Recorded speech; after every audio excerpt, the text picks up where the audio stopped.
실제로 존재하는 지옥.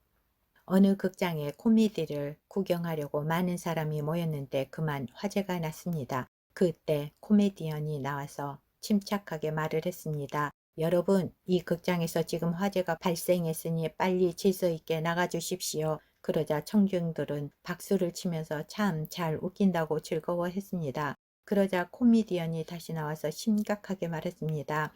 아니 여러분, 정말 이 극장에 불이 났으니 빨리 나가셔야 합니다. 그러나 사람들은 여전히 웃기는 말로만 듣고 좋아하다가 많은 사람이 불에 타 죽었다고 합니다. 오늘날 교회 안팎에서 많은 사람들이 지옥 교리를 시대에 뒤떨어진 것으로 여기고 있습니다. 웃기는 말이나 농담으로 들으려고 합니다. 그러나 예수님은 지옥을 죄인들의 영원한 형벌 장소로 분명하게 말씀하고 있습니다.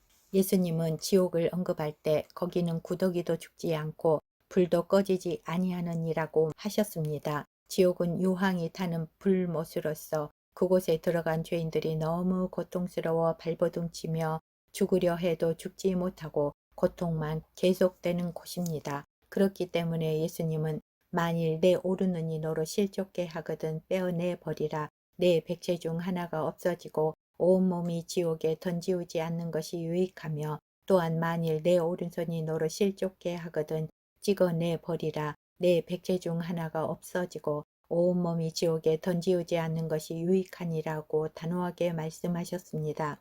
지옥이 얼마나 무서운 곳이기에 차라리 불구자로 천국에 가는 것이 온몸이 다 지옥에 던지우는 것보다 더 유익하다고 하였겠습니까? 19세기 말 불가지론자로 유명했던 로버트 잉고솔은 지옥에 대한 강연을 하면서 지옥이란 순진한 사람들에게 잔뜩 겁을 주기 위해 교활한 신학자들이 만들어낸 환상에 지나지 않는다고 했습니다.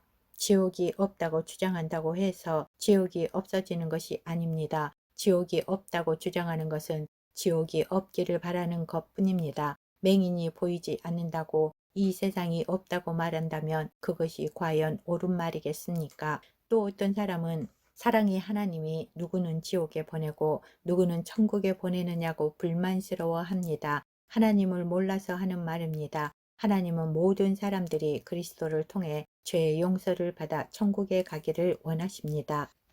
아름다운 천국.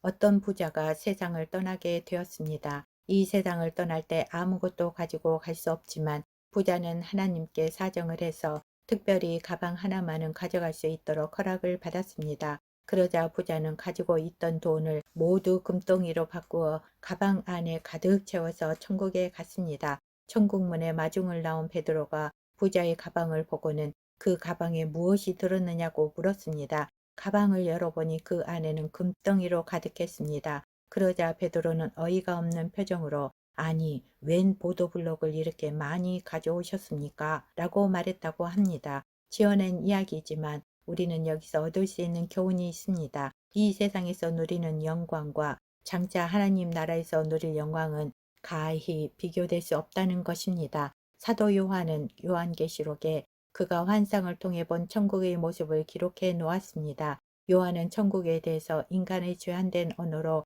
가히 표현할 수 없었습니다. 영적 세계를 설명하는 데에는 언어의 한계가 있습니다. 그래서 그는 비유를 사용해서 내가 봄에 거룩한 성 새 예루살렘이 하나님께로부터 하늘에서 내려오니 그 예비한 것이 신부가 남편을 위하여 단장한 것 같더라고 했습니다.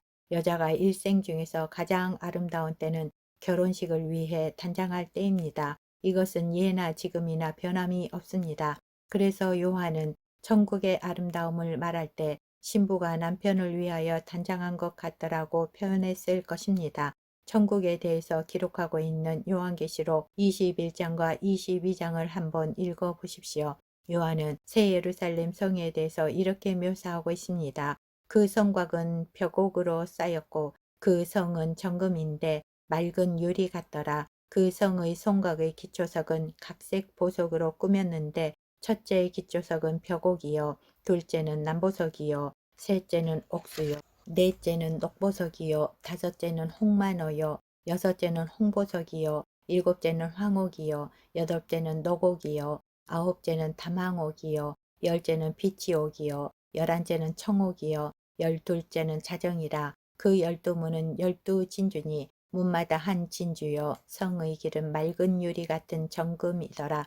우리가 사는 이 세상은 어둠의 권세가 주장하는 곳입니다. 그래서 싸움이 있고 눈물이 있고 고통이 있습니다. 그런데 우리가 사모하는 천국은 어둠이 없는 빛의 나라요 사랑의 나라입니다. 요한은 말하기를 그 성은 해나 달의 비침이 쓸데없으니 이는 하나님의 영광이 비치고 어린 양이 그 등이 되심이라고 했습니다. 또 수정같이 맑은 생명수가 주님의 보좌로부터 흘러나 길 가운데로 흐르고 생명수의 강 좌우편에 생명나무가 있어 12가지 실과를 맺히되 달마다 그 실과를 맺힌다고 했습니다. 이 영광의 나라가 우리가 장차 살게 될 나라이니 얼마나 좋습니까? 이 세상에서는 기대했다가 실망하는 경우가 많습니다.